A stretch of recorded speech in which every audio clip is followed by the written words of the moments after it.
Bonjour à tous, on est ravis d'être avec vous et que vous nous rejoigniez pour ce webinaire.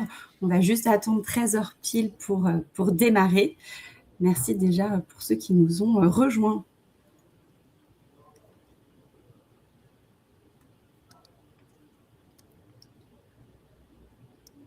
Écoutez, merci à tous de nous rejoindre pour ce webinaire sur l'audit interne, tout ce que vous devez savoir sur ce métier, donc sur l'audit interne, le métier d'auditeur interne, dans ce webinaire donc avec l'IFACI.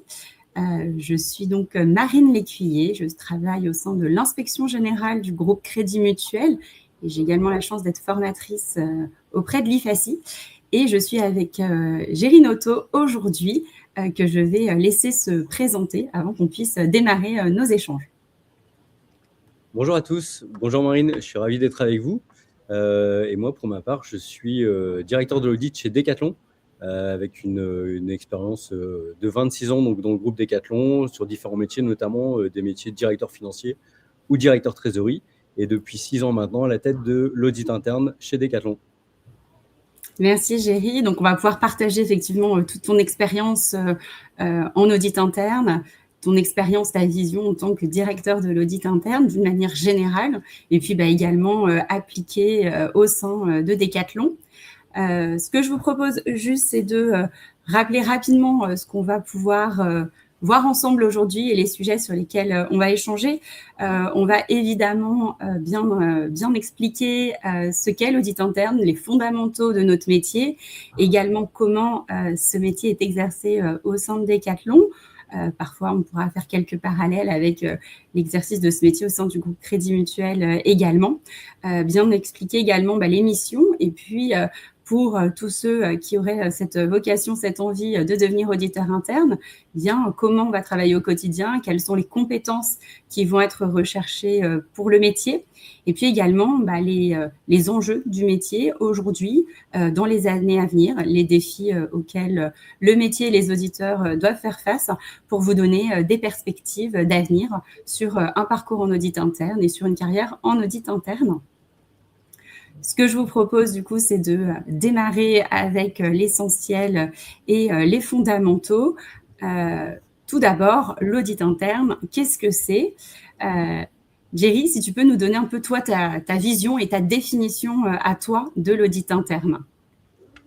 Alors pour moi, l'audit interne, c'est d'abord et avant tout un organe de réassurance des actionnaires. Donc à ce titre-là, une forte notion d'indépendance, d'objectivité, pour justement apporter une vraie réassurance auprès des actionnaires, mais pas que. C'est aussi un organe qui permet à la fois d'anticiper les risques futurs, mais aussi de pouvoir apporter cette notion de conseil qui est souvent très attendue de la part des différents COMEX. Et de plus en plus, j'ai envie de dire, à la suite, comme on a pu le vivre depuis maintenant 5-6 ans, une accélération des crises, notamment géopolitiques, qui font que à la fois l'anticipation et le conseil sont de plus en plus attendus. Ok, je te remercie. Et concrètement, au sein de Decathlon, vous vous êtes du coup réapproprié un peu cette grande définition et cette mission un peu générale de l'audit interne. Concrètement, c'est quoi la raison d'être de l'audit interne au sein de Decathlon ? Alors nous, on a retravaillé il y a maintenant 4 ans notre raison d'être, justement pour aligner à la fois nos missions, être clair sur le sens qu'on souhaite porter au travers de l'entreprise, mais aussi pour recruter en fait et au final les personnes qui vont adhérer le plus à ce sens-là et qui vont pouvoir forcément apporter quelque chose au collectif. Et nous, notre sens aujourd'hui, c'est d'impacter positivement la maîtrise des risques de l'entreprise, donc d'une manière à la fois très pédagogique, mais aussi très directe, d'où la dénomination d'impact positif, pour justement aider l'entreprise. Nous, même si on n'est pas que ça, on est avant tout une entreprise de retail. Et on sait que dans le retail, on voit plus les opportunités que les risques. Et donc, c'était important pour nous d'avoir cet aspect pédagogique, à la fois pour aider les collaborateurs de Decathlon à comprendre les risques, mais aussi d'avoir un impact et de pouvoir le mesurer. Donc, tu nous dis impacter positivement la maîtrise des risques de l'entreprise. Concrètement, comment l'audit interne fonctionne, comment il est rattaché au sein de Decathlon pour assurer cet impact positif, sur la maîtrise des risques. Toi, ton poste aujourd'hui, à qui tu réfères, de quelle manière, comment? Donc chez Decathlon, on a ce qu'on peut appeler une gouvernance à deux têtes. On a un président de l'entreprise et une direction générale, donc un président non exécutif, avec une direction générale exécutive, donc en charge de la mise en œuvre des stratégies. Donc nous, on est bien rattaché de manière hiérarchique au président et donc au lien actionnaire direct qui permet d'avoir une vraie indépendance avec la direction générale et son COMEX, même si on a un lien, j'ai envie de dire, assez régulier, on échange de manière assez régulière ensemble, justement pour capter les évolutions stratégiques et de bien comprendre là où peuvent être, nous, pour l'audit interne, la partie de l'entreprise où il faut qu'on soit. Et ça nous permet d'impacter justement l'entreprise au travers de sa maîtrise des risques, mais un rattachement donc du coup actionnaire, direct, hiérarchique, de manière à avoir une vraie indépendance de choix, de décision et de poids en fonction de nos constats d'audit. Effectivement, ce que tu soulignes, pour le coup, c'est quelque chose qui est très important et qui est assez inédit en général au sein d'une entreprise, en termes de métier ou de filière métier. C'est cette indépendance importante et impérative de l'audit interne pour qu'il puisse effectivement exercer, on va dire, sans contrainte et sans pression aucune de l'exécutif. Et donc, sous effectivement les actionnaires, sous le conseil, peu importe la forme que ça peut prendre. Donc ça, effectivement, c'est un premier point et un des grands fondamentaux de l'audit interne que tu soulignes. Tu as parlé également tout à l'heure dans ta vision, les objectifs de réassurance, de fonction également de conseil très attendu. L'audit interne peut réaliser ces deux types de missions, d'activités, des missions d'assurance et des missions de conseil. Est-ce que tu peux nous en parler un petit peu plus et nous dire comment ça s'organise une mission d'assurance, quel est son objectif, et puis comment s'organise une mission de conseil, quelles sont les différences entre les deux? Donc chez nous, les missions dites d'assurance, on va en avoir deux types. On va avoir des missions, j'ai envie de dire, très opérationnelles et très thématiques. Donc à la fois très verticales, donc j'ai envie de dire de type classique, finance d'un pays ou gestion des hommes dans un domaine. Donc ça, c'est des missions qui vont être très, très verticales, et d'autres plus larges, où on va couvrir sur différents pays. Decathlon, je pense que c'est une entreprise qui est assez bien connue, notamment en France, mais on est présent dans plus de 70 pays et on a plus de 100 000 collaborateurs. Donc le territoire de jeu est assez large, et ça nous permet d'avoir des missions thématiques, notamment sur la couverture d'assurance, sur la gestion de nos magasins de manière très large sur différents pays. Et ensuite, on va avoir ce qu'on va appeler, nous, des missions de conseil. On va plutôt dénommer de la manière de missions de diagnostic. Donc là, on va être plutôt à l'écoute des membres du COMEX, souvent pour les aider à dénouer une situation complexe quand ils ont des sons un peu dissordants entre le terrain et leur vision, ou en tout cas leur appréciation de la situation. Ils vont nous demander plutôt de venir les aider à regarder de manière froide et indépendante une situation et leur faire des propositions d'amélioration. Donc c'est là où on va, au travers des compétences multidisciplinaires de l'audit interne, on va pouvoir y aller à 2, 3, 4 auditeurs et leur apporter un éclairage multidomaine qui est très intéressant pour eux. Par contre, effectivement, c'est le type de mission qu'on fera le moins dans l'année, parce qu'effectivement, on va d'abord plutôt répondre à la notion d'assurance, et on va essayer petit à petit de pouvoir faire de la place aussi pour leurs demandes, en étant sûr qu'elles soient suffisamment bien cadrées et suffisamment impactantes aussi pour l'entreprise. Donc du coup, on a ces fameuses missions d'assurance qui prennent la majorité effectivement de ton temps et effectivement du temps de tes équipes, ces missions d'assurance qui vont avoir pour vocation de donner une assurance, on va dire, raisonnable au conseil sur l'identification, la gestion et la maîtrise des risques au sein de Decathlon, sur différentes thématiques, comme tu l'as indiqué, soit plutôt verticales, soit plutôt complètement transverses, multi-pays, etc.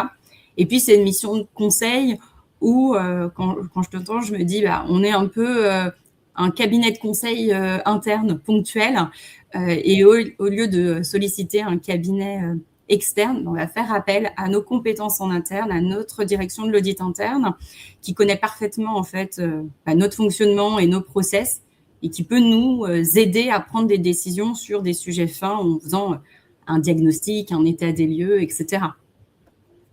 Donc, nous, côté Crédit Mutuel, on va également fonctionner en fait de la même manière, avec évidemment des enjeux réglementaires et un objectif de couverture des risques qui fait que notre année est principalement dédiée aux missions d'assurance, comme pour toi et tes équipes.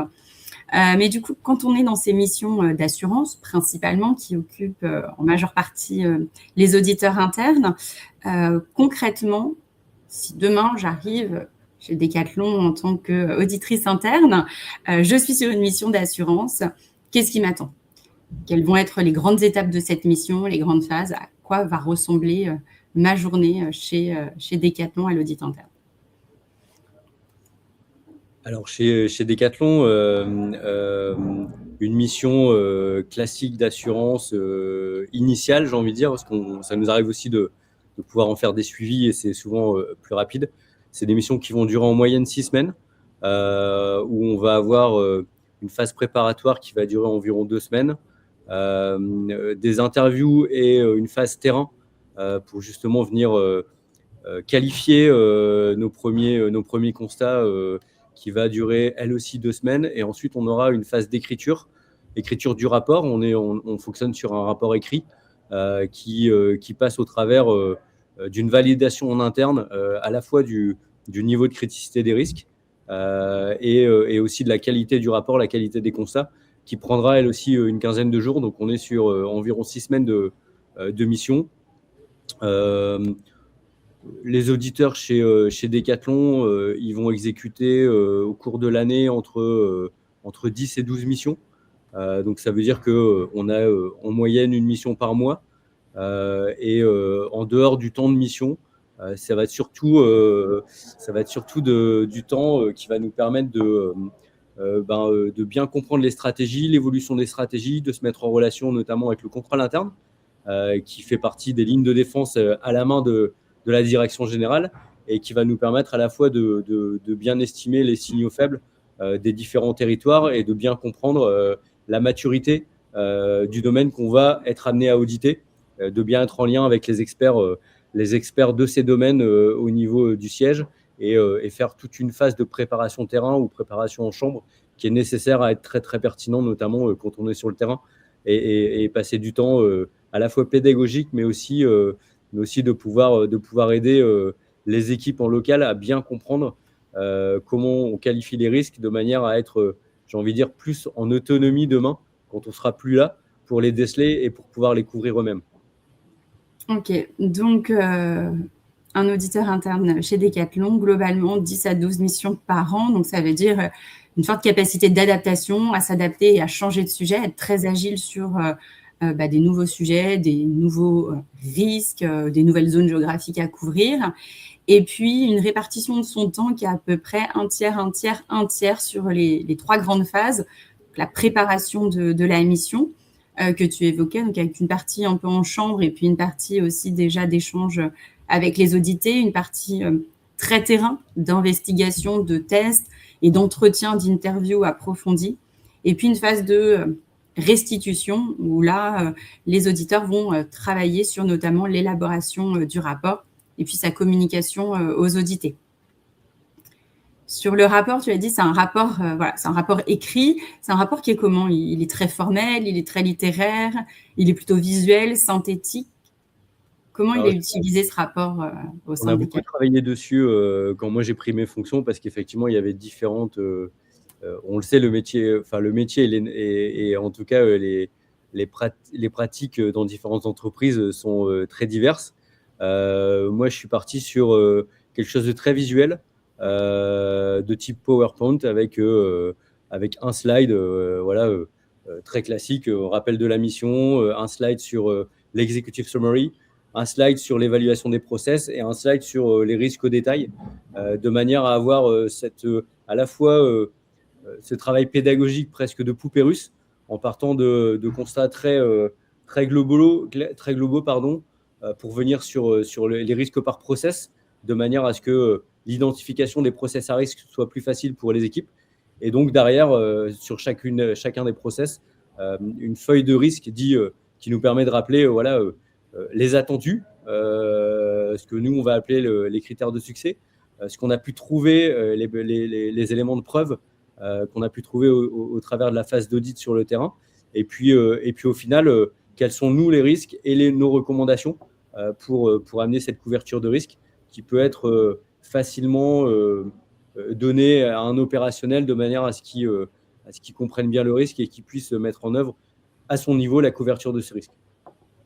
Ce que tu expliques effectivement dans la construction du rapport et de cette restitution, ça illustre en fait parfaitement vraiment la vocation et de cette mission d'assurance qui est j'ai une situation attendue, alors un référentiel, une norme, une réglementation, une directive interne. Et puis moi, mon travail en tant qu'auditeur interne, c'est de vérifier si la situation réelle observée, celle qu'on constate, tu parlais des éléments de preuve, elle est complètement alignée avec l'attendu.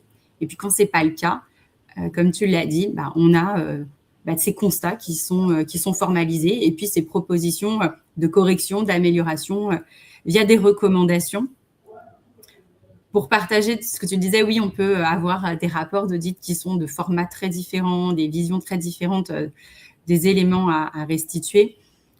Dans le secteur bancaire et nous, au Crédit Mutuel, on va avoir une vision un peu plus littéraire et traditionnelle du rapport d'audit. On va le faire sous un format Word rédigé, plus littéraire. Et ça s'explique notamment parce qu'en fait, on se cale sur la manière de fonctionner de notre superviseur, qui est la Banque Centrale Européenne, qui, elle, nous remet ce type de rapport quand elle vient nous auditer. Et donc, nous, on s'est calé sur ce type de pratique pour que nos attendus soient à peu près leurs pratiques. Donc, effectivement, un auditeur interne au sein du groupe Crédit Mutuel et au sein de Decathlon, si la philosophie et la méthodologie du métier, globalement, elle est la même, au moment de la restitution, et effectivement, en fonction de l'entreprise, du secteur d'activité, on peut avoir des attendus extrêmement différents. Et donc, toi, tu as fait le choix clair de la visualisation et de la pédagogie pour une compréhension vraiment claire des éléments. Moi, j'avais une question un petit peu en plus de ça. Est-ce que chez Decathlon, à l'audit interne, vous avez un peu une sorte de manuel, de guide de réalisation de la mission? Comment vous formalisez votre méthodologie? Est-ce qu'elle est tout le temps la même? Est-ce qu'elle est à géométrie variable? Comment vous fonctionnez par rapport à ça? On essaye de formaliser. C'est vrai que dans nos entreprises, on a un peu cette difficulté, c'est-à-dire de faire vivre dans le temps nos différentes pratiques. Donc, on a un processus d'onboarding qui est assez bien fait parce qu'effectivement, on renouvelle pas mal nos équipes au fil du temps. Et après, effectivement, notre charte d'audit rappelle aussi les éléments importants de notre traduction de nos différents audits au travers notamment du rapport, sachant que moi j'ai mis un accent tout particulier sur la qualité du rapport, sachant que dans nos entreprises, ce qui reste au final, c'est vrai, ce qui reste et ce qui sera diffusé dans l'entreprise, c'est vraiment le rapport, et c'est ce qui va apporter beaucoup de crédibilité au travers des équipes, d'avoir un rapport bien écrit. Nous, il est uniquement en anglais. Donc, que ces rapports puissent être bien écrits, qualitatifs, synthétiques et qui puissent parler de risques. Donc, ça peut être parfois un peu frustrant parce qu'on parle beaucoup de risques, mais c'est aussi l'intérêt, c'est de les aider à grandir sur les risques non maîtrisés. On sait qu'il y a, et on aime aussi le rappeler au travers des différents auditeurs, c'est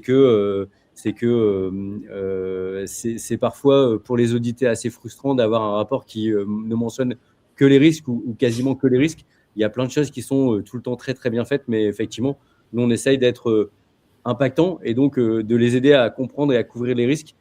Et effectivement, on a mis un accent particulier sur l'écriture et le partage de ces rapports pour les auditer de manière à ce que ça perdure et que ça soit un vrai outil pour eux d'amélioration continue. Et du coup, ce rapport, tu dis, voilà, il est relu, il est vraiment très affiné, très partagé, etc.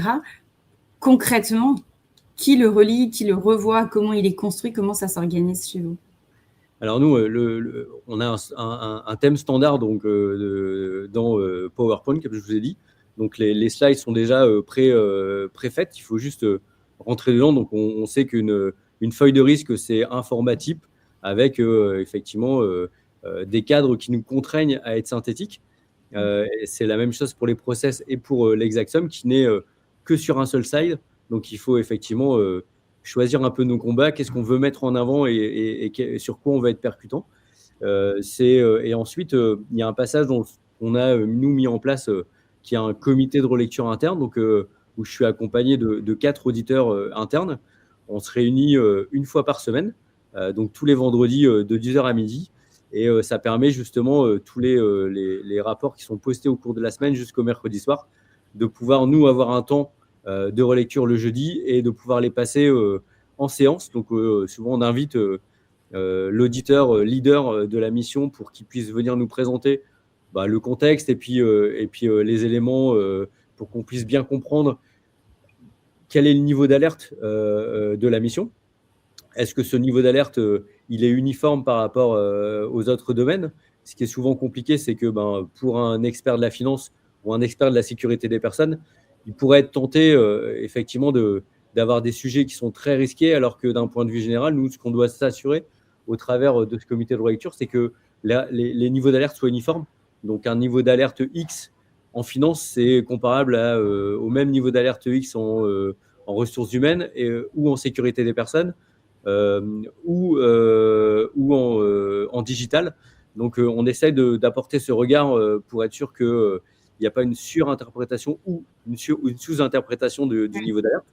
Et puis aussi, venir challenger les éléments proposés pour qualifier ces risques, de manière à ce qu'ils soient suffisamment vulgaires ou compréhensibles pour des gens qui ne sont pas néophytes. Moi, je suis entouré de personnes autour de moi qui sont pas forcément des spécialistes du domaine du rapport proposé. Et donc, ça permet à chacun de bien se dire, est-ce que moi, qui ne suis pas un expert du domaine proposé, est-ce que j'ai bien compris les risques? Est-ce que j'ai bien compris à quelle vitesse je dois les couvrir et quels sont les impacts potentiels pour l'entreprise? On sait que potentiellement, ça sera un rapport qui peut être transmis au directeur général, qui est peut-être pas un expert de la sécurité des personnes ou un expert du digital demain. Donc, il faut qu'il soit en capacité, après une lecture de 5 minutes de l'exact-sum, de pouvoir prendre bien la mesure et d'être en accompagnement aussi des membres du COMEX et de la sécurisation de l'entreprise. Oui, tout à fait. En fait, tu disais, oui, nous, notre rapport, il est assez court, on est contraint par des blocs, des tailles, etc. Et donc, il faut être très synthétique. C'est vrai que par rapport à ce que j'ai évoqué sur nous, notre rapport au format Word, très littéraire, etc., je pense que si on avait des candidats face à nous, ils se diraient peut-être, oh là là, je vais aller côté PowerPoint, ça a l'air plus simple. C'est loin d'être plus simple parce qu'en fait, trouver les bons mots, vulgariser des sujets extrêmement techniques et des problématiques techniques avec effectivement très peu de mots et très peu de temps, c'est un exercice qui est extrêmement compliqué. Et je trouve ça assez intéressant, cette pratique de comité, effectivement, de lecture et de relecture, parce qu'il y a ce côté vraiment partage collaboratif et garante, en fait, un peu de l'uniformisation de la manière de se dire, bon, voilà, comme tu dis, je n'ai pas surpondéré un risque, je ne surréagis pas sur quelque chose, ou au contraire, je ne laisse pas couler quelque chose qui, en fait, semblerait assez significatif pour les autres. Et surtout, ce qui est important, c'est qu'effectivement, les auditeurs qui m'accompagnent dans ce comité de relecture, il n'y a pas du tout un poids hiérarchique ou un jugement qui serait mal à propos par rapport à ça. On est vraiment, et moi, c'est ce que je demande aux personnes qui m'accompagnent, c'est d'aider à la fois les auditeurs qui sont en charge du rapport et de la mission de bien s'assurer que les mots utilisés, ils sont clairs aussi pour des néophytes. Et prendre aussi beaucoup de plaisir à partager le travail qui a été fait, parce que c'est un vrai travail de qualité et ça renforce aussi la confiance des auditeurs qui ont fait la mission avant la présentation du rapport final aux audités, et de se dire, voilà, je n'ai pas été tout seul à décider d'un risque et de l'évaluation d'un risque ou d'une criticité.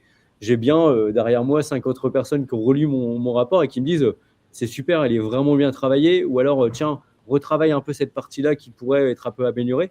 Et donc, ça donne aussi à la fois beaucoup de confiance et puis beaucoup de réassurance aussi. On parle de réassurance pour le service d'audit, mais ça permet aussi de réassurer aussi nos auditeurs, quelle que soit leur maturité ou leur expérience dans le domaine. Ça crée en plus clairement un esprit collectif et une vraie solidarité aussi entre les équipes. Et puis moi, je vois aussi un côté monter en compétence, c'est-à-dire que sur des sujets que je n'ai pas forcément audités ou qui ne sont pas forcément mes sujets justement de confort, je viens me confronter à un rapport et puis je monte en compétence sur différents sujets. Donc, il y a vraiment plusieurs apports et plusieurs richesses à cette pratique. Ce que je te propose, c'est de faire une petite synthèse sur cette première séquence avant de découvrir ton parcours et les compétences recherchées pour devenir auditeur. L'audit interne aujourd'hui, qu'est-ce que c'est ? Bien, je l'ai expliqué, c'est une fonction qui est indépendante et rattachée au conseil.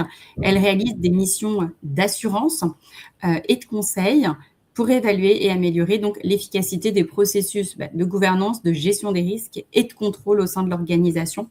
Et pour ça, elle va s'appuyer sur une méthodologie qui va être structurée, rigoureuse, répliquée, systématique, et elle s'appuie également sur des normes professionnelles internationales.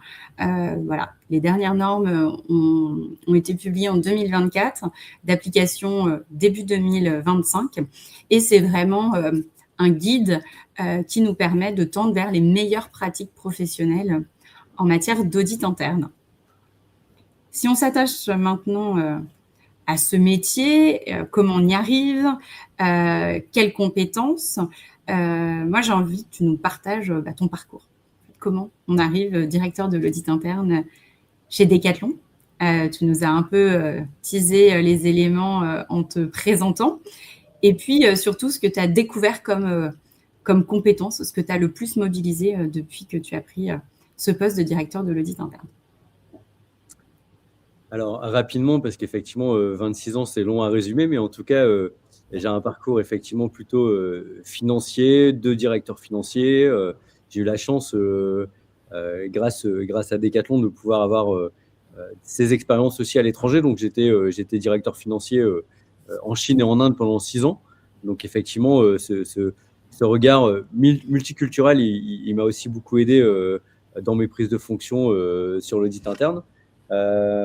Chez Decathlon, on a 3 types de métiers, donc la partie industrielle, ensuite la partie tout ce qui est conception, supply chain, et ensuite la partie que vous connaissez, je pense plus facilement, c'est la partie retail, le magasin. Donc j'ai passé 15 ans sur la partie industrielle, donc très en amont, toute la partie manufacturier, la partie flux, la partie composants et donc plutôt à l'étranger, effectivement, dans ces environnements qui permettent justement de produire et de manufacturer nos différents produits. Et puis j'ai eu un passage aussi sur les marques, donc on connaît tous les différentes marques, Tribord, Quechua, Kipsta, qui sont un peu nos fers de lance de nos MDD chez Decathlon, ce qu'on appelle nos marques passion, et qui permettent justement de pouvoir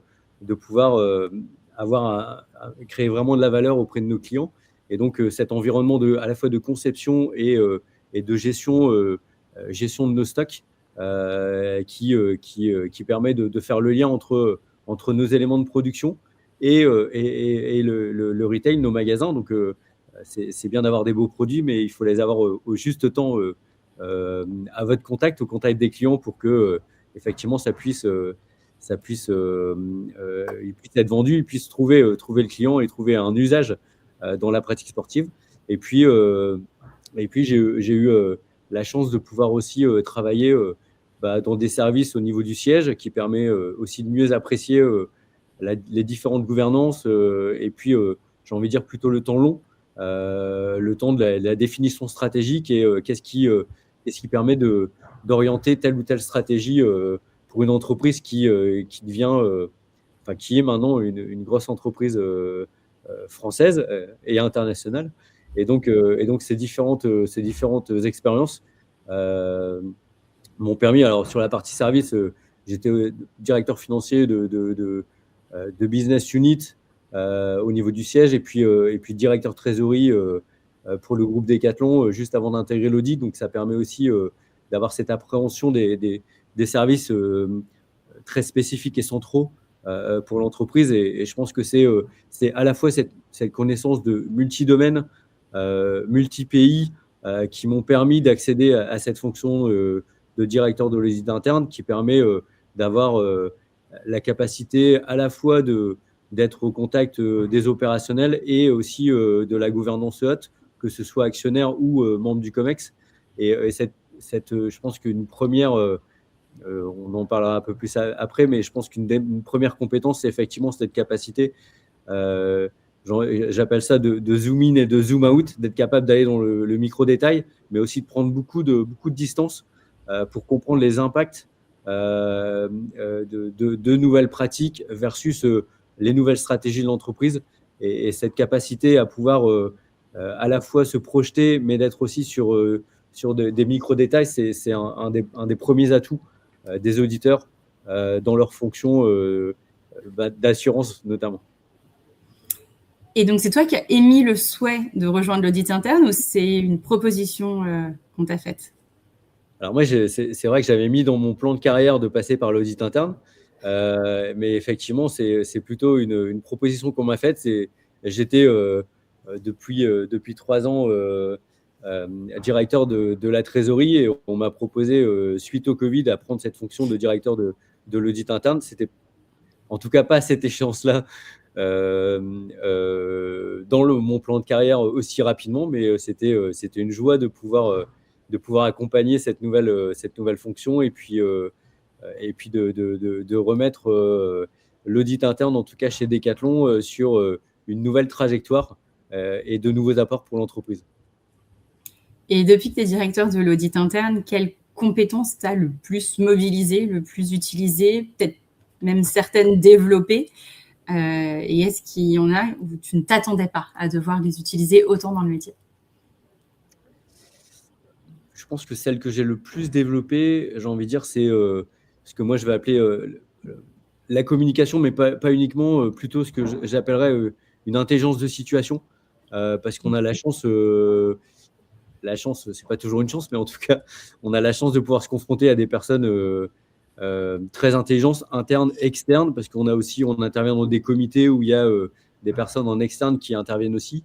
Et donc, cette capacité à pouvoir bien comprendre le monde qui nous entoure, bien comprendre les évolutions stratégiques de l'entreprise, et de pouvoir apporter un vrai regard différenciant par rapport à ce que nous, on voit tous les jours dans l'entreprise, et comment on la confronte à ce que nos dirigeants comprennent de l'entreprise.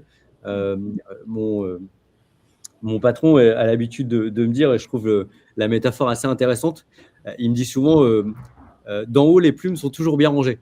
Ça veut dire que forcément, quand le président rencontre le directeur financier ou le directeur des ressources humaines ou le directeur de la supply, forcément, les échanges vont être sur les choses qui se passent très très bien, et rares sont les moments où ils vont parler des choses où c'est plus difficile. Et nous, on doit aussi apporter ce regard qui n'est pas toujours évident à apporter, mais de dire oui, il y a plein de choses qui fonctionnent bien, mais il y a surtout aussi des choses qu'il faut corriger. Et ça, je pense que si on oublie de les regarder, on oublie d'évoluer aussi dans l'amélioration continue. Et on a parfois le rôle qui n'est pas le rôle le plus sympathique, mais quand on doit apporter des sujets qui font un peu grincer des dents, je pense que cette notion de communication, intelligence de situation, c'est vraiment quelque chose que j'ai le plus développé, j'ai envie de dire, depuis 6 ans. Oui, clairement, tout le volet communication au sens très large, en fait, aisance relationnelle, intelligence relationnelle, capacité à s'adapter aux différents profils, etc. C'est une des compétences clés du métier de l'audit interne. Je pense que parfois, on peut avoir cette vision un peu ancienne, j'ai l'habitude de dire vintage du métier, où on a l'impression que l'auditeur interne, il est tout seul dans son bureau, enfermé en chambre, à faire ses tests, etc. Et que c'est quelqu'un qui n'aime pas trop parler aux autres. Parce qu'en fait, l'auditeur interne d'aujourd'hui, c'est quelqu'un qui est surtout très, très, très connecté et extrêmement dans la communication avec ses collègues, évidemment, et tu l'as expliqué, il y a une richesse à avoir et un partage, et puis également avec les audités, le reste de l'entreprise et des parties prenantes. Tu le disais, il faut aller au niveau de la deuxième ligne, être en capacité d'échanger, de détecter les signaux faibles. Il faut être avec les audités, des audités qui sont sur des tâches très opérationnelles, concrètes, donc extrêmement micro, ce que tu disais, le zoom in. Et ensuite, on passe au conseil, à des niveaux, des instances de gouvernance, et ils veulent une vision stratégique transverse. Et donc, tout ça, toute cette posture, c'est une des compétences clés. Et au-delà de ça, si parmi toutes les personnes qui nous ont rejointes pour ce webinaire, il y en a qui souhaitent devenir auditeur interne chez Decathlon et qui se demandent quelles compétences je dois avoir. Qu'est-ce que tu peux leur répondre? Une compétence solide dans le domaine qui est le leur. Moi, j'ai la chance d'être entouré par 15 auditeurs. Et j'ai fait le choix depuis le début d'avoir des auditeurs spécialisés dans leur domaine de compétences. Donc, on a 2 grandes thématiques chez Decathlon, c'est la sécurité des personnes et la finance, qui reste là où on a le plus de personnes. Mais ensuite, moi, j'ai la chance d'avoir un auditeur ressources humaines, un auditeur infrastructure IT, un auditeur data, un auditeur sur la partie environnement, un auditeur sur la partie supply chain, un auditeur sur la partie production, qualité produit. Donc, en fait, j'ai vraiment fait le choix d'avoir des auditeurs spécialisés par domaine, sur les domaines, et notamment les domaines principaux qu'éclaire la cartographie des risques pour l'entreprise. Mais ça me permet justement d'avoir une adaptation des compétences de l'équipe au travers des évolutions des risques, sachant que chez moi, les auditeurs, ils vont faire un passage de 3 ans mini, 4 ans maxi, de manière à avoir un renouvellement au sein de l'entreprise. Donc, si je synthétise, pour venir chez Decathlon, il faut aimer le sport. Il faut avoir une compétence pointue aussi sur son domaine de compétences. J'ai envie de dire être très pédagogique, et je le dis souvent comme ça, mais aimer les hommes. Je pense que quand on aime les autres, on a envie de les aider à progresser, et c'est peut-être la différence avec les auditeurs old school, sans que ce soit péjoratif, qu'on pouvait avoir avant, très fermé, etc. Moi, j'aime les gens qui sont très ouverts, qui sont à l'écoute des autres, qui ont envie de faire progresser les autres. Et puis, j'ai envie de dire en dernier, on vient d'en parler, mais une qualité relationnelle, une qualité de communication, une posture très humble, qui permet justement de pouvoir se mettre en support des audités, et les aider à pouvoir progresser dans leur domaine.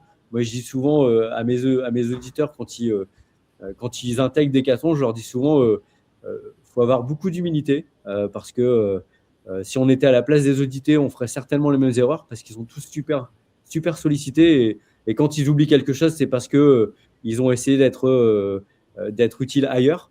Donc, il y a sûrement beaucoup de dépassements de fonctions chez Decathlon. Et la deuxième chose, je leur dis, il faut être exigeant quand ça va bien, parce que ça permet de continuer à faire progresser nos collaborateurs, et bienveillant quand c'est dur, parce que le but, c'est pas en tout cas, de faire du mal, mais au contraire, de faire beaucoup de bien. Donc, d'aider à travers la pédagogie à faire progresser nos collaborateurs.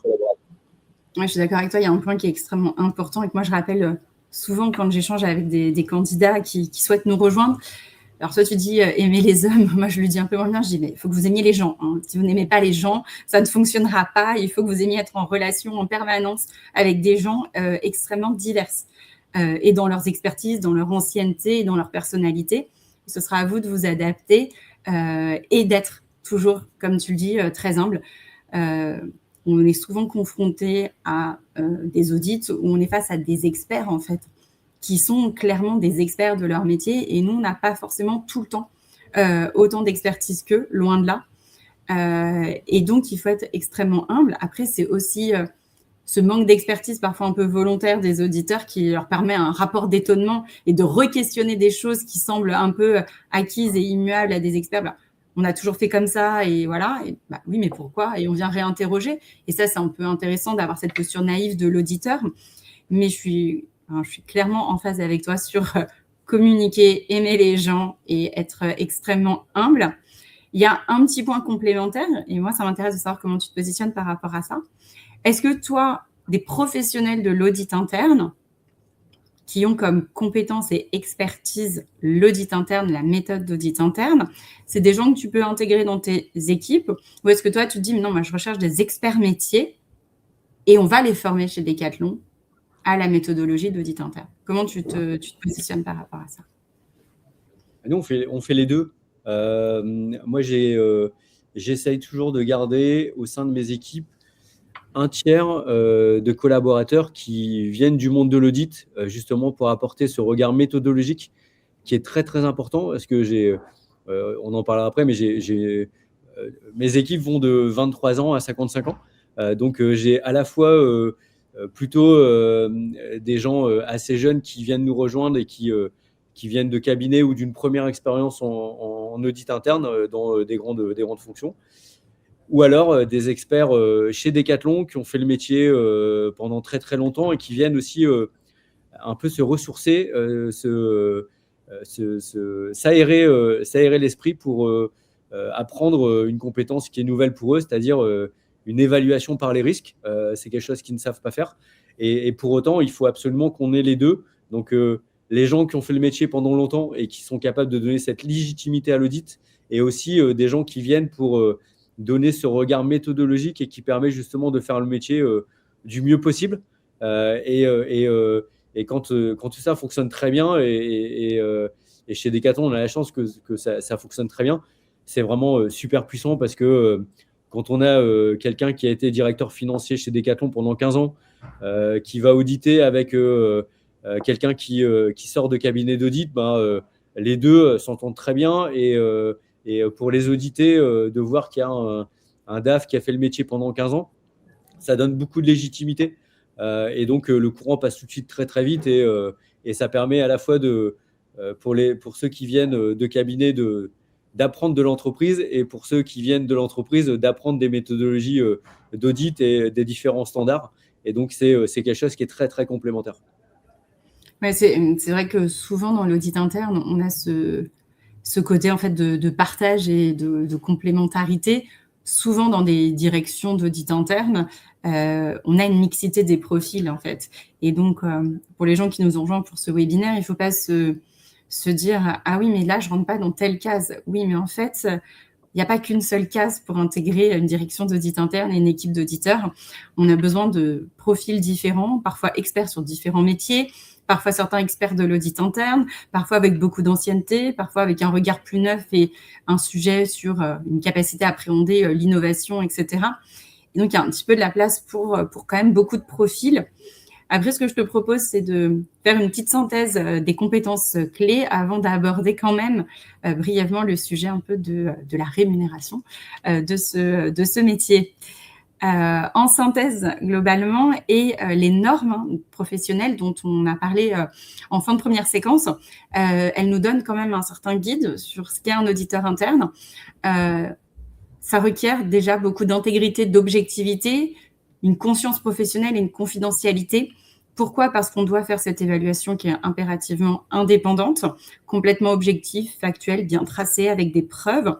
Et puis, on a accès à énormément de données, en fait. Et ces données qu'on a à notre disposition, il faut les traiter avec beaucoup de précaution et de confidentialité.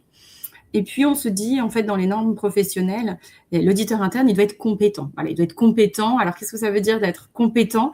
Il doit être compétent en audit interne, il doit maîtriser la méthodologie, il doit être compétent en communication. Et c'est tout ce volet qu'on a évoqué, hein, son relationnel, son intelligence relationnelle. Il doit effectivement avoir des compétences de compréhension de la gestion des risques et puis avoir des compétences opérationnelles. Et là, c'est clairement les expertises métiers. Généralement, quand on prend un poste, qu'on est plutôt au début d'un parcours d'auditeur, on n'a pas forcément les 4 grands blocs. et on en a certains et on en acquiert d'autres au fur et à mesure. Donc voilà, sur les aspects opérationnels et sur les autres éléments, si vous avez des compétences en gestion de projet, il y a beaucoup de similitudes avec la manière de conduire une mission d'audit interne. Sujet de conformité, de développement durable, de fraude, l'analyse de données. Tu l'as évoqué tout à l'heure, tu as un auditeur effectivement sur les sujets de data. Donc il y a des compétences effectivement métiers opérationnels multiples qui peuvent être de vrais atouts pour devenir auditeur interne. Après, une fois qu'on est auditeur interne, on se dit, OK, je pense que j'ai les compétences, ça m'intéresse, mais concrètement, est-ce que c'est un métier qui va me rémunérer, en tout cas qui va valoriser mon parcours correctement ou pas? Qu'est-ce que toi, tu peux nous partager de ton expérience, de ta vision de la manière de rémunérer les auditeurs internes? C'est un sujet qui n'est pas facile parce que, comme je vous l'ai dit précédemment, moi j'ai des auditeurs qui ont des âges différents et la rémunération elle est surtout liée à un sujet de compétences et de maîtrise des compétences. Donc aujourd'hui, nous, on a fait le choix chez Decathlon d'avoir une rémunération qui est très individualisée, qui va plutôt apporter un regard sur la performance annuelle et donc des critères d'évolution de rémunération. Ça veut dire que forcément, quelqu'un qui arrive avec 55 ans et une trentaine d'années d'expérience, il aura un niveau de salaire qui sera bien différent d'une personne qui a fait 5 ou 10 ans dans l'entreprise. Et pour autant, moi, mon parti pris, c'est vraiment de dire, à partir du moment où il y a de la compétence et que la personne, elle apporte quelque chose de service, il faut absolument que sa rémunération, elle suive aussi, j'ai envie de dire, une trajectoire. Donc voilà, l'idée, c'est vraiment d'individuer les rémunérations annuellement. Par contre, moi, j'estime aujourd'hui, et notamment dans tout ce qui est recrutement en externe, qui est plus difficile parfois à pouvoir se positionner, pour moi, un auditeur compétent chez Decathlon va tourner aux alentours de 5 000 € brut mensuels. C'est plutôt les données de marché qui nous permettent de nous comparer. Et c'est là-dessus qu'on va nous poser nos regards de recrutement. Quand on est en externe, en interne, c'est plus facile, mais en tout cas, on va plutôt tourner à ce niveau-là. Donc, on a une médiane qui va être aux alentours de 5 000 €. Ouais. Moi, si je peux apporter du coup un petit complément sur ce sujet par rapport au secteur bancaire. Dans le secteur bancaire, quand on va être plutôt débutant, on va dire jeune diplômé, ou voilà, avec 2-3 années d'expérience, et qu'on va souhaiter intégrer une inspection générale en banque, alors toutes les banques ne publient pas leur grille de rémunération. Le Crédit Mutuel ne la publie pas, donc je ne vais pas la révéler. Désolée, il n'y aura pas de scoop sur ce sujet pendant le webinaire. Mais certaines banques publient en fait leur fourchette, et notamment certaines banques indiquent un salaire d'entrée autour de 50 000 € brut annuel pour un jeune diplômé ou un débutant sur des fonctions d'inspection générale. Je crois qu'il y avait quelques questions sur ce sujet. Du coup, j'en profite pour y répondre, ce qu'on va appeler inspection générale versus audit interne, etc. Il y a clairement un jargon en fait par rapport au secteur d'activité. Le terme inspection générale est principalement utilisé dans le secteur bancaire et dans le secteur public. C'est de l'audit interne, ça reste une direction d'audit interne. Soit c'est la super direction d'audit interne de toutes les autres au sein de l'organisation, soit c'est juste le nom qui lui est donné en interne parce que c'est historique. Et puis, on peut avoir parfois l'ancien terme qui a perduré, qui était plutôt contrôle périodique. Mais globalement, quand on parle d'inspection générale, d'audit interne, de contrôle périodique, on va recouvrer à peu près la même réalité en fait de métier. Donc, ça permet de clarifier. Après, l'inspection générale, notamment au sein du secteur bancaire, c'est un petit peu la direction de l'audit interne de toutes les autres directions. Et donc, ça peut aussi expliquer pourquoi les fourchettes de rémunération vont être un petit peu en haut des fourchettes, en gros, parce que voilà, les conditions d'accès, les processus de recrutement sont assez lourds, il y a assez peu d'élus, et donc les candidats qui passent les sélections sont effectivement valorisés avec un salaire qui est un peu au-dessus de celui du marché. Globalement, pour présenter les fourchettes un peu sur la rémunération en synthèse de cette séquence, on va avoir effectivement plutôt des débutants où on va être entre 32 000 et 40 000 euros bruts annuels. Après, vous l'avez entendu, ça va dépendre du secteur géographique, ça va dépendre du secteur d'activité, de la taille de l'organisation. Donc, ça peut être un peu plus, ce sont des moyennes de marché. Un auditeur qui va être plutôt expérimenté peut plutôt prétendre à quelque chose entre 45 000 et 60 000 euros bruts annuels. Et puis après, un expert avec de nombreuses années d'expérience ou une expertise métier extrêmement forte et recherchée, ou un manager, un responsable d'équipe, directeur d'audit interne, on va jusqu'à 80 000 euros brut annuels et même bien au-delà en fonction du poste, des responsabilités, du nombre de collaborateurs à encadrer. Je te propose, Jérôme, de prendre quelques questions qui sont un peu en lien avec ce dont on vient de parler, les compétences, l'équipe, etc. Au sein de Decathlon, donc on a dit un auditeur va rester en poste à peu près 3-4 ans. Et quelles vont être ensuite ses perspectives d'évolution au sein du groupe? Alors effectivement, moi je précise à chaque fois que l'audit, en tout cas, cette compétence d'audit, chez Decathlon, elle est peu représentée, uniquement sur l'audit interne. Donc, il ne faut surtout pas devenir un expert de l'audit, ou alors il faut le faire effectivement dans différentes autres fonctions, mais pas chez Decathlon, qui est une entreprise très opérationnelle. Et donc, le but, c'est vraiment un passage dans l'audit interne. Donc, moi, j'ai vraiment appuyé le fait que c'était un passage de minimum 3 ans, parce qu'il faut capitaliser effectivement sur des compétences différentes, mais maximum 4 ans pour justement pouvoir très vite réfléchir à quel poste on a envie d'aller plus tard. Et effectivement, il y a beaucoup d'évolutions sur des postes de directeur financier, sur des postes de directeur de zone, aussi bien sur la partie industrielle ou sur la partie environnement.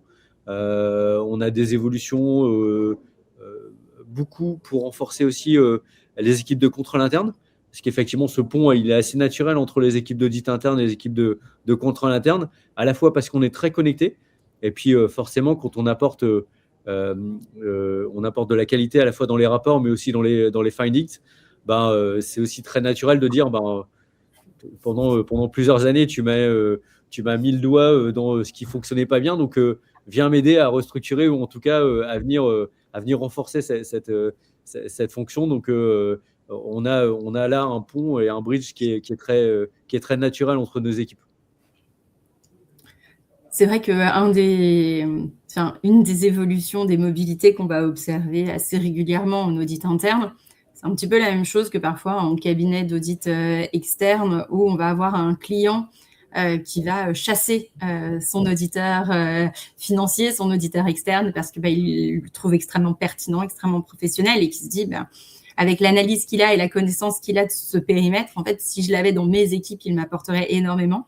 Donc, je vais avoir envie de lui dire de nous rejoindre. Et c'est un peu la même chose aussi en audit interne. On va être en contact avec beaucoup d'audités. On va démontrer effectivement une finesse d'analyse, une pertinence des constats, une expertise métier. Et il y a beaucoup d'audités qui vont clairement la remarquer et qui peuvent ensuite proposer à des auditeurs internes, si c'est leur appétence, de venir contribuer un peu de l'autre côté, comme tu dis. Voilà, maintenant qu'on a bien analysé, qu'on a mis le doigt sur ce qui n'allait pas, venez de notre côté contribuer à améliorer et renforcer.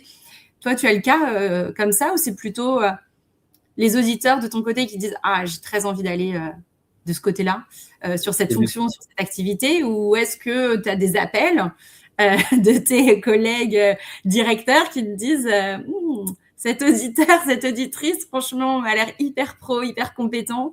S'il a envie de rejoindre nos équipes, c'est avec plaisir. C'est un peu les deux. C'est vrai qu'au départ, quand j'ai posé cet indicateur de 3 ans mini, 4 ans maxi, mon directeur m'a dit Géry, tu es bien sûr de toi, parce qu'en fait, à un moment, il faut effectivement les faire sortir, et les faire sortir, les faire évoluer, ça peut être une complexité. À l'inverse, moi, j'ai aussi toute la gestion humaine, donc effectivement, il faut remplacer des évolutions par de nouveaux auditeurs, les reformer, donc c'est une vraie école des métiers. Mais par contre, j'ai les deux. J'ai à la fois des directions qui m'appellent pour me dire tiens, j'ai vu tel collaborateur chez toi, il m'intéresse beaucoup, il a été hyper pédagogique avec les équipes, ils ont adoré l'audit, Donc ça, on le voit aussi. Et ils ont adoré l'audit, c'est franchement la plus belle récompense d'un auditeur.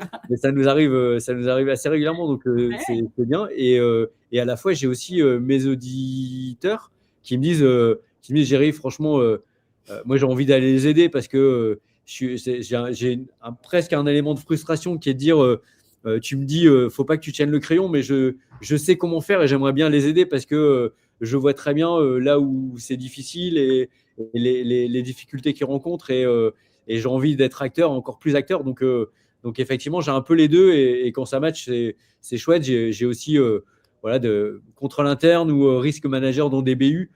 C'est des évolutions naturelles et d'avoir audité la supply chain pendant 3 ans, de passer de l'autre côté, d'être risk manager sur la supply chain, ça a une forme voilà, de légitimité pour les équipes. Et puis, on sait déjà presque là où il faut aller regarder et là où il faut accompagner les équipes pour se structurer. Donc c'est très, très naturel.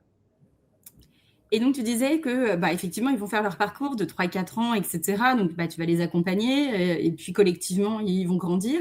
Il y a des questions notamment là-dessus, hein, mais globalement, quel dispositif de formation tu as mis en place pour accompagner la montée aux compétences pendant toute la durée du poste d'auditeur interne? On a 2 types de formations. On a la chance d'avoir, nous, une université chez Decathlon pour les collaborateurs qui est très intéressante sur tout ce qui est soft skills. Donc, on passe souvent en interne pour toute la partie posture, communication et aussi pour tout ce qui peut être réflexion sur son projet propre, comment être acteur de son projet. Donc ça, c'est assez intéressant. Et puis à côté de ça, on passe beaucoup forcément par l'IFACI pour tout ce qui est formation technique parce que étant les seuls auditeurs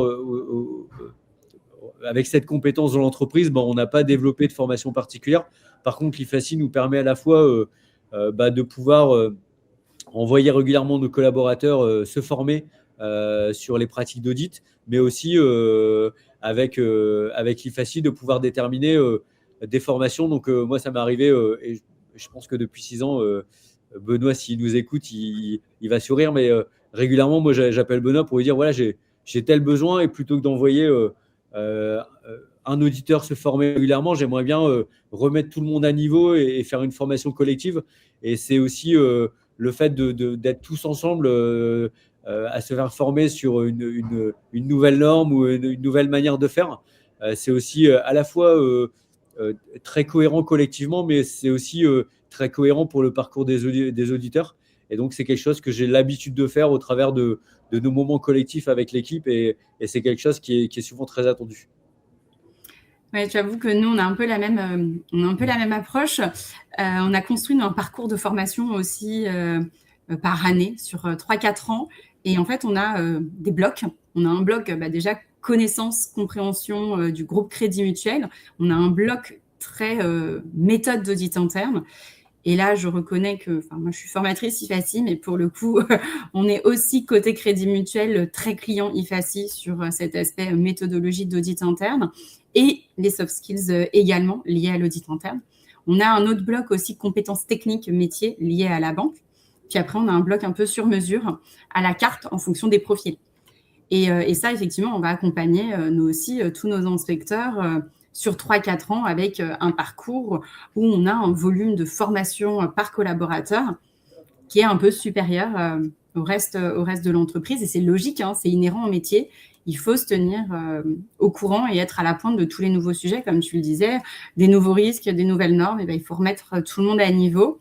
Et nous aussi, on va fonctionner de cette manière-là. Donc, effectivement, l'auditeur interne est un collaborateur dans l'entreprise qui est particulièrement accompagné en termes de formation. Ensuite, il y avait une autre petite question, enfin plusieurs petites questions sur la construction d'un plan d'audit, etc., etc. Et donc, ça fait une bonne transition avec la séquence suivante. La séquence suivante qui porte sur les risques clés et les risques émergents. Et c'est notamment en identifiant ces risques qu'on va pouvoir construire le plan d'audit. Qu'est-ce que toi, tu peux nous dire en fait au niveau de Decathlon? quels sont les risques clés, les risques traditionnels que tu vas adresser et chercher à auditer régulièrement. Et puis, quels sont ceux que tu as vus apparaître depuis que tu es en poste, depuis 6 ans, et qu'il faut adresser, et comment, du coup, tu vas réussir à y répondre. Alors, la direction de l'audit interne chez Decathlon avait traditionnellement la charge aussi de travailler et de présenter la cartographie des risques annuels. Donc, on était en charge de l'évaluation des risques pour l'entreprise.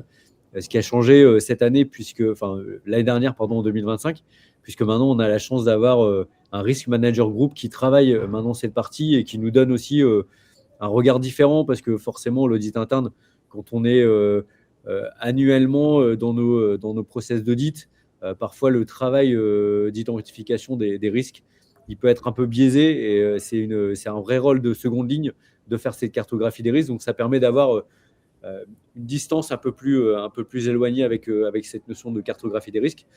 Nous, on va travailler très en proximité avec le risk manager. Donc, on a au travers de à la fois de nos audits, à la fois des échanges qu'on a avec le niveau 2, un regard assez fin des risques. La prospective, je pense en tout cas, au travers du travail du risk manager, est plus affirmée que ce que nous, on pouvait faire, parce qu'effectivement, on manque de temps et puis manque de réseau au travers ça. Donc, c'est un plus. Et nous, on va essayer de s'aligner avec cette cartographie des risques de manière à proposer un plan d'évaluation et un plan de niveau de maîtrise. Donc, on va prendre à la fois des périmètres qui sont bien maîtrisés et des périmètres qui le sont moins, pour justement avoir un regard. Pour moi, en tant que directeur de l'audit interne, le plus important, c'est qu'on puisse être bien aligné entre le niveau 2 et le niveau 3. Les sujets qui m'interpellent toujours le plus, c'est quand je vais vérifier sur le terrain, peu importe le risque, et que ce risque il est fort, et que l'évaluation du niveau 2 traduit un risque maîtrisé. C'est cette différence de regard qui m'interpelle plus que le fait d'avoir un contrôle interne qui me dit ce périmètre il n'est pas très bien maîtrisé, et quand j'y vais c'est effectivement pas très bien maîtrisé. Ça me rassure, ça veut dire que le niveau 2 a connaissance et a conscience de la situation et peut accompagner en termes pédagogiques, parce que la différence pour moi entre un contrôle interne et un audit interne, c'est la fréquence et la dynamique d'accompagnement. Là où moi je vais passer une fois tous les 3-5 ans sur un territoire, le contrôle interne, il va pouvoir y aller avec une fréquence et une dynamique beaucoup plus forte. Donc, ils vont pouvoir accompagner plus facilement ces risques-là. Donc, je suis assez sensible à cette différence de regard. Et chez Decathlon, de manière très synthétique, on a trois risques élémentaires qui sont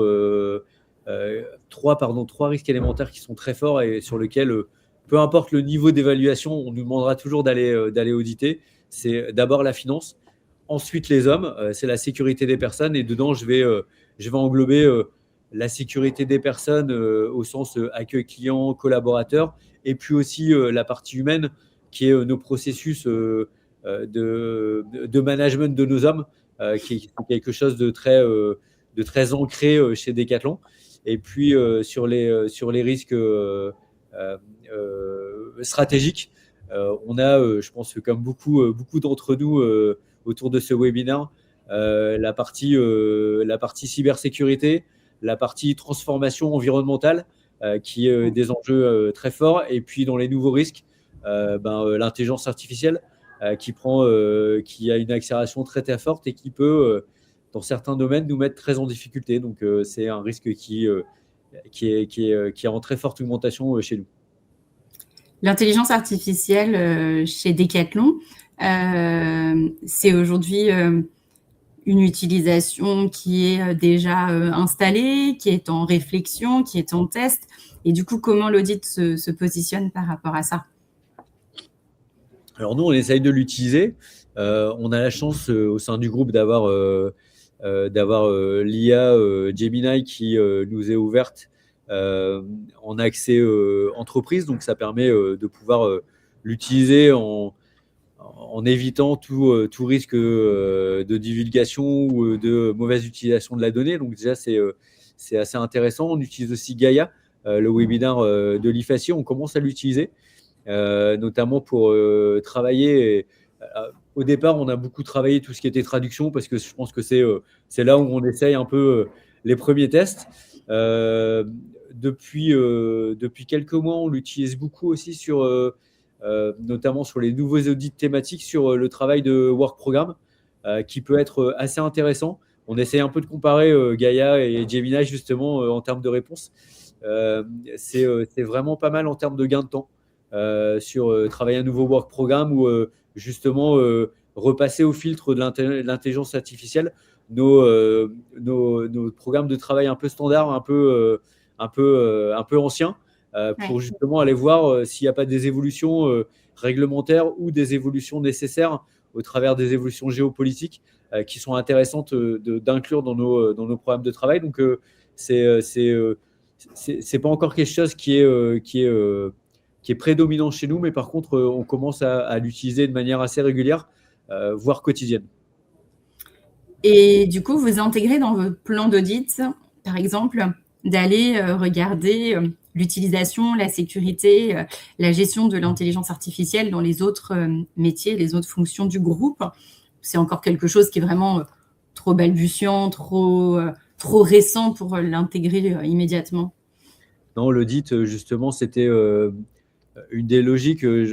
Pendant 4 ans, moi, j'ai eu un auditeur dit cyber qui était plutôt très pertinent sur tout ce qui est infrastructure et cybersécurité.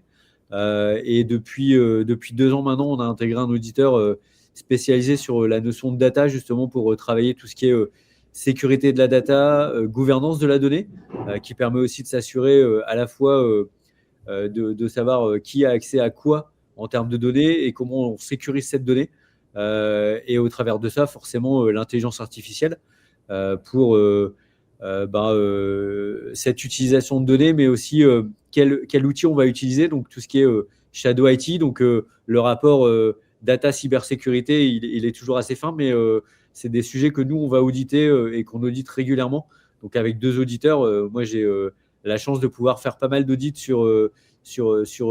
avec nos équipes digitales et de pouvoir justement essayer de progresser sur cette notion à la fois de facilité d'utilisation tout en gardant une sécurité pour nos collaborateurs et pour les données de l'entreprise. Bah, écoute, on a fait un bon petit tour d'horizon, je pense, des risques.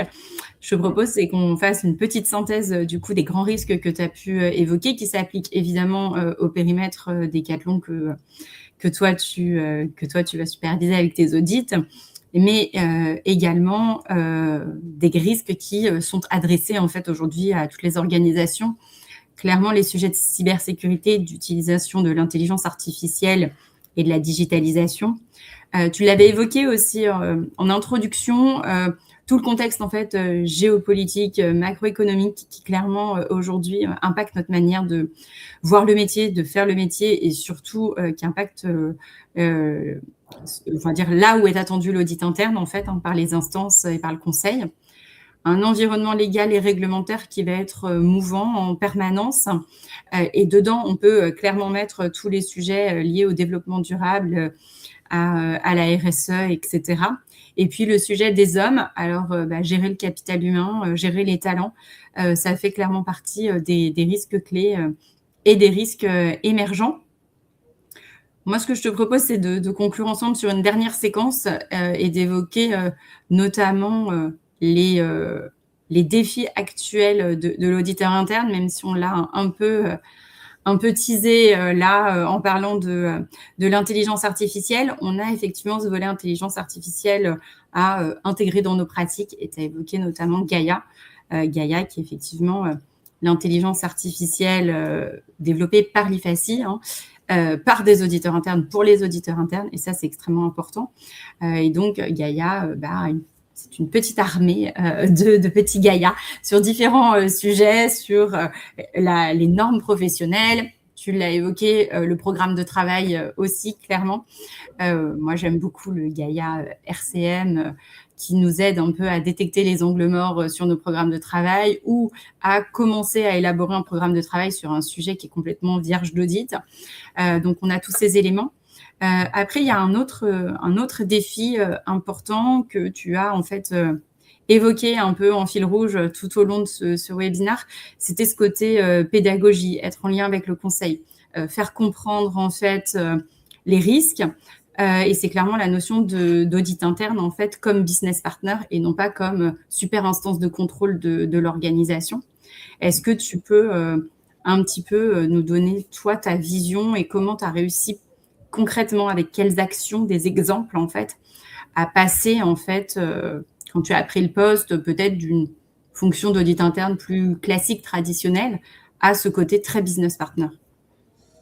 C'est vrai que c'est une notion qui est importante parce que l'entreprise comprend pas toujours quel est le sens de l'audit interne et le voit surtout comme une fonction de contrôle. Et je pense on a beaucoup plus à apporter. Et, euh, et, euh, et c'est vrai que au travers de mes expériences, j'ai aussi eu l'habitude d'avoir des approches anglo-saxonnes de l'audit qui sont très différentes des approches françaises qu'on peut avoir. Donc, il faut faire attention aussi aux raccourcis qui peuvent être faits par certains de nos dirigeants. Moi, j'ai effectivement souhaité que mes auditeurs internes ils soient très, très connectés au contrôle interne, de manière à la fois porter du sens, mais aussi pour expliquer ce qu'on va faire. On n'est surtout pas là pour prendre les gens sur le fait, mais au contraire de les aider à bien évaluer les risques. Moi, j'ai instauré un échange en one-to-one avec l'ensemble des membres du COMEX une fois par trimestre, justement pour réaffirmer le sens de l'audit interne, mais aussi pour échanger sur voilà, quels sont les audits qui ont été faits, quels sont les audits qui vont être faits, de manière à rassurer et à avoir presque un rôle de facilitateur pour mes équipes, parce que je sais très bien que si tout en haut, les gens ils sont rassurés par rapport à ce qu'on va venir faire et à la création de valeur que ça va apporter, ça permet aussi de rassurer les équipes en dessous. Et quand les équipes elles sont pas en crainte, elles ont quand même plus de facilité à pouvoir accueillir mes équipes, mes collaborateurs, et puis d'avoir un échange constructif entre nous. Donc ça, c'est vraiment quelque chose qui a vraiment bien fonctionné chez Decathlon. La deuxième chose, c'est que dès que chaque année, nous, on valide à la fois la cartographie des risques et puis le plan d'audit qu'on propose à notre comité d'audit. Une fois que ça a été validé par eux, moi, je faisais un petit set de communication et je le partageais à l'ensemble de l'entreprise. Donc, à la fois les leaders des différents pays, à la fois les directeurs financiers des pays, et à la fois les membres du COMEX, mais aussi au contrôle interne, en partageant quelque chose d'assez visuel pour qu'ils comprennent quels sont les audits qu'on va faire. Donc, on ne leur dit pas quand est-ce qu'on va venir, mais par contre, ils savent que voilà, en 2026, on va faire tel audit, et puis en 2027, possiblement, on fera d'autres audits. Et donc, ça permet aux gens à la fois de se préparer, mais aussi de se dire, en fait, comme c'est transparent, ils n'ont pas de crainte quand ils reçoivent la lettre de mission. Et donc, ça permet de mettre tout le monde dans une dynamique d'améliorer au fur et à mesure. Et quand on pense à impacter la maîtrise des risques, à partir du moment où en janvier, on partage le plan d'audit annuel, on est déjà dans cet impact de la maîtrise des risques, parce que les gens, ils se disent oh, cette année, je vais être audité, donc il faut absolument que je revoie mes procédures, je vérifie que tout est bien en ordre, est-ce que j'ai bien les bonnes ressources au bon endroit, etc. Donc, ils sont déjà dans cette amélioration continue. Et donc, moi, j'ai vraiment fait le pari de dire on va être complètement transparent, on va partager ce qu'on va faire, et il n'y a pas de surprise, ni de la part des membres du COMEX, ni de la part des opérationnels qui vont avoir notre plan d'audit. Et ça, ça a eu aussi un effet, j'ai envie de dire, favorable au niveau de l'audit. Et puis à la suite des missions et du partage des rapports, moi j'envoie directement aux audités un petit questionnaire de satisfaction. Ça me permet aussi de capter des signaux faibles. Et c'est pas mes auditeurs qui le transmettent, mais c'est bien moi qui leur envoie directement. Alors bien sûr, mes auditeurs ont le résultat, et ça permet justement de s'assurer que à la fois le ressenti est très bon, mais aussi quand on vient changer sensiblement nos méthodes ou nos approches, de faire en sorte qu'il y a toujours une bonne adéquation entre les attentes des audités et ce que nous, on vient changer en termes de méthodologie. Et donc, du coup, toi, tu as fait clairement le pari de la pédagogie, l'explication, la transparence, ce qui fait que du coup, tu as des audités en face de toi qui sont plus sereins parce qu'au final, ils savent que c'est complètement clair. Il n'y a pas de lubie de l'audit interne à s'acharner sur eux, sur tel sujet. C'est juste que c'est normal, il y a une planification des risques. Et en fait, du coup, tu as aussi ce compte un peu sponsoring du COMEX qui légitime complètement en fait l'intervention. Oui, Donc ça, c'est exactement. effectivement, Et derrière, quand je suis arrivé, alors pas forcément la première année parce qu'il fallait mettre un peu tout en place, mais j'ai beaucoup utilisé la donnée aussi pour avoir. Alors, c'était très pénible et je fais un petit coucou à mes équipes il y a 5 ans parce que je leur demandais de faire parfois un petit peu beaucoup de copier-coller pour dire de pouvoir capter la donnée parce qu'on n'avait pas d'outils. Là, c'est un peu plus facile, mais effectivement, ça me permet d'avoir un dashboard qui, à la fois par domaine, au global du service, mais aussi par auditeur, de bien comprendre bah, le nombre de missions effectuées, en combien de temps les rapports sont rendus, combien il y a de couverture de risque après 6 mois, et de bien comprendre à la fois est-ce que le message porté par domaine, il est clair? Donc, ça veut dire l'appropriation des risques par les équipes de tel ou tel domaine, mais aussi pour s'assurer que ben, mes équipes ils soient pas en difficulté sur le partage du rapport ou en difficulté sur l'évaluation des risques. Et donc, ces petits dashboards qui sont disponibles pour l'ensemble de mes équipes, ben, ils sont très appréciés aussi dans l'évaluation individuelle de la compétence, des métiers, de la montée en compétences. Et c'est quelque chose que on a mis en place très très tôt et qui nous permet de tracer assez froidement, mais assez naturellement aussi, bah, la création de valeur de chacun au travers des différentes années de maîtrise du métier.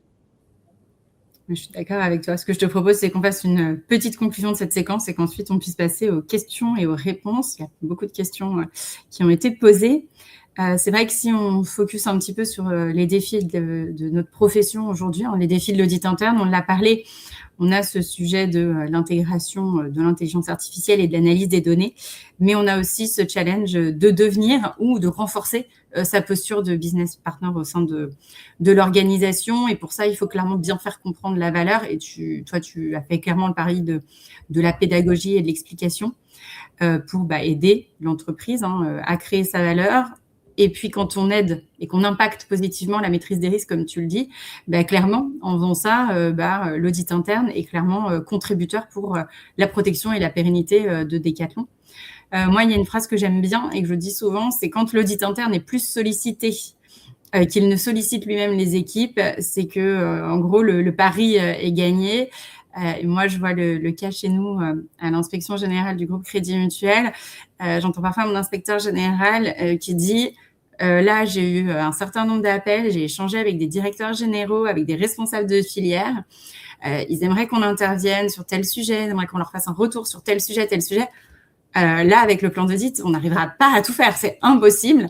Je me dis, en fait, ouais, clairement, quand on vous demande de venir, c'est plutôt bon signe, c'est que le pari business partner et que la valeur créée, elle est bien comprise. Je ne sais pas si toi, tu as aussi ce côté de se dire, on t'appelle et on te dit, bon, alors là, on aimerait bien que tu viennes là, et moi aussi. Et vraiment, je me dis, mais je ne peux pas contenter tout le monde, c'est trop. Si, on a aussi pas mal de ces demandes. Moi, effectivement, j'ai la chance de laisser mon comité d'audit trancher parce qu'il y a aussi une notion de création de valeur. Donc, parfois, il y a beaucoup de demandes parce que c'est un peu le lien direct et le lien presque de facilité. Je pense qu'il y a plein de choses qui peuvent être faites à la fois par le contrôle interne, qui ont aussi un vrai apport dans les différents domaines, mais aussi de s'assurer que ce ne soit pas à l'encontre de cette notion d'assurance qui doit rester notre mission première pour éviter d'être submergé par beaucoup de conseils et au détriment parfois de l'assurance qui peut être un petit jeu assez coquin comme j'ai l'habitude de dire. Mais en tout cas, effectivement, c'est le comité de lutte qui va trancher, nous, par rapport à ces différentes missions, mais on essaie d'être au maximum disponible aussi pour eux. Merci. Je te propose qu'on passe à quelques questions qui ont été posées, notamment une question, quelle est ton approche en cas de désaccord vraiment clair et affiché sur des constats avec des audités? C'est vrai que c'est assez rare. Souvent, je pense que le regard audit et le regard opérationnel, il peut être différent. Et je pense qu'il faut aussi accepter parfois qu'on puisse ne pas être d'accord. Souvent, ça se fait dans d'abord l'échange. Et ensuite, si effectivement, il y a une incompréhension de part et d'autre, voilà, nous, on va rester sur un constat d'audit qui sera factualisé. donc pour lequel on va y poser une appréciation. Et ensuite, ce sera à l'audité de pouvoir soit décider de quel est le moyen de couverture des risques ou de décider d'accepter l'appétence au risque, elle lui appartient. Et si dans un deuxième temps de suivi, il considère, ou après échange avec son contrôle interne, il considère que c'est un risque acceptable et à son regard, il ne souhaite pas le couvrir, c'est une décision qui sera une décision opérationnelle qui sera révisée par l'audit interne dans un second temps et c'est son choix. Il faudra que ce soit un choix partagé par l'entreprise, en tout cas en termes d'appétence au risque. Je te remercie. J'ai une autre question, parce qu'on a évoqué dans les compétences et dans les parcours possibles pour être auditeur interne, le fait de venir de l'audit externe, des cabinets d'expertise et de commissariat aux comptes. Il y a une question qui dit, je remarque qu'il y a quand même un certain gap entre l'audit externe et l'audit interne. Est-ce que cela freine en réalité les recrutements des auditeurs externes qui souhaitent basculer en audit interne et comment se positionner? Toi, tu as évoqué notamment le fait que tu pouvais recruter ce type de profil. Quels conseils tu donnerais à des auditeurs externes qui souhaitent devenir auditeurs internes? J'ai envie de dire, alors non, je pense que ce n'est pas du tout un frein, au contraire. Je pense que la plus grande qualité dans les recrutements d'auditeurs externes, c'est sa capacité à pouvoir s'adapter à une culture d'entreprise ou à une entreprise qui peut être très différente du métier d'auditeur externe qui est plus réglementaire.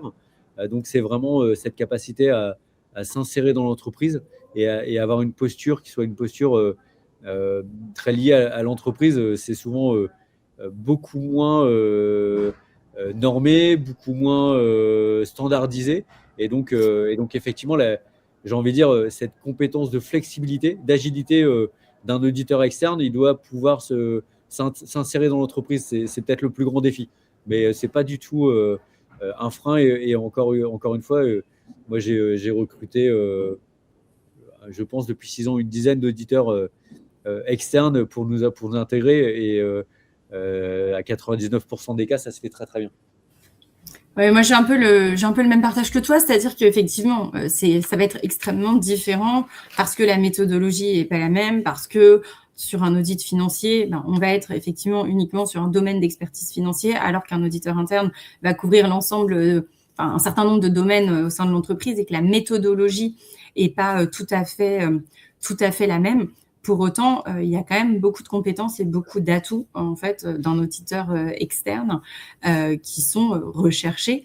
Nous, on a aussi au sein de l'inspection générale du groupe Crédit Mutuel recruté ce type de profil, et ce sont des inspecteurs qui ont un parcours qui est extrêmement valorisé, qui sont même certains devenus managers de mission. Donc, il faut pas le voir comme un frein.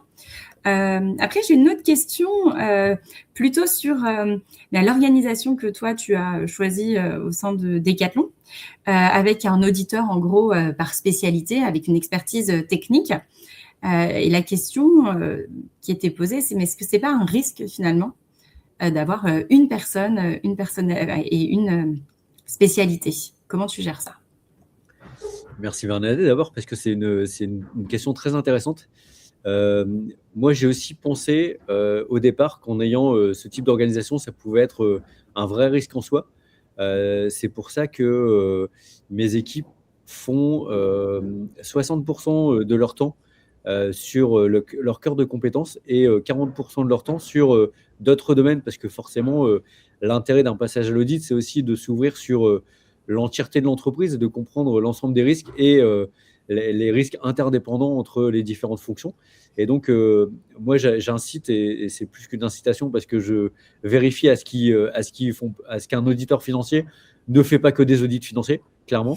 Et donc, l'intérêt, c'est que un auditeur financier, il peut demain, quand il va un peu sur d'autres fonctions, être, alors non pas leader de fonction, mais en tout cas ressource.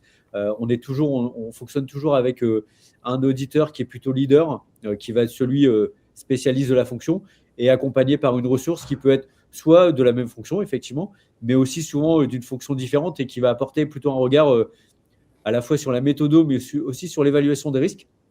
et qui permet justement d'avoir un vrai échange entre l'expert du domaine et quelqu'un de un peu néophyte, mais qui va apporter un regard, un peu un effet miroir par rapport à cette appréciation des risques, qui permet à la fois l'échange et à la fois de ne pas tomber.